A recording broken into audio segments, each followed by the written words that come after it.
Toshkent shahar Uchtepa tumani O'rizor mahallaga kelganmiz. To'g'rimizda Bitonka, O'rizor rezidens ko'rinib turibdi. Bitonkadan 1 kilometr kirganimizda mana shu korobkamiz sotilyapti. Ko'chalarni ko'rsanglar bo'ladi. Juda ham keng, tupikda joylashgan.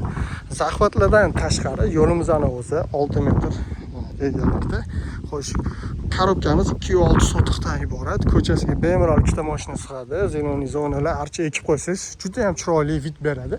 Plyus va minuslarga keladigan bo'lsak, mana shu darvozani sal arzonroqini qo'yib qo'yibdilar. Yaxshisini qo'ysangiz yana ham chiroyli vid beradi. Kirganimizda mana shunaqa 2 qavatli 3 urinda qilingan uy bizani kutib oladi. Hovlisi juda ham katta. Xo'sh, mehmonlar uchun sanuzil qoldirib ketilgan. Bu yerga masalan bemalol yozgi oshxona qilsanglar bo'ladi. Zeleniy zonaga joy tashab ketilgan ekan. Uyimizning planirovkasi juda ham menga yoqdi. Juda ham zo'r mahsulotlar ishlatgan ekanlar. Xo'sh, hozir ichkarilarni bitta ko'rib chiqamiz. O'zingiz vkusingizga moslab turib, hammasini chiroyli dekorativniy remontlari qolgan. Elektrika, santexnika ishlari bitgan. Faqat ariston qo'yib yuborsangiz bo'ldi. Kirganda katta hol, TV zonaga moslab qo'yganlar. Xo'sh, bu yoqda bo'lsa, bizning zalimizda joylashgan.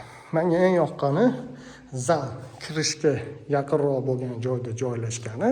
Ko'rvoz plitalarni yaxshi tashalgan. Oshxonani ichkariga qilganlari menga rastalan ham yoqdi. Xo'sh, bu umumiy sanuzil 1-qavatniki.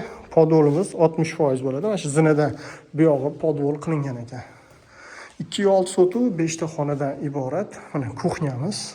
Hamma elektrikalar tashab ketilgan, remont qilsanglar bo'ladi.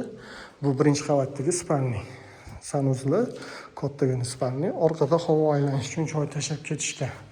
Narxini opsiyasiga yozib qo'yamiz. Bu yerga kattolnikni qo'yasizlar, joylashtirasizlar. Juda ham zo'r yechim qilingan. Xo'sh, hozir 2-qavatni ko'ramiz. Like, podpiska esdan chiqmasin. Bizga obuna bo'lib qo'yish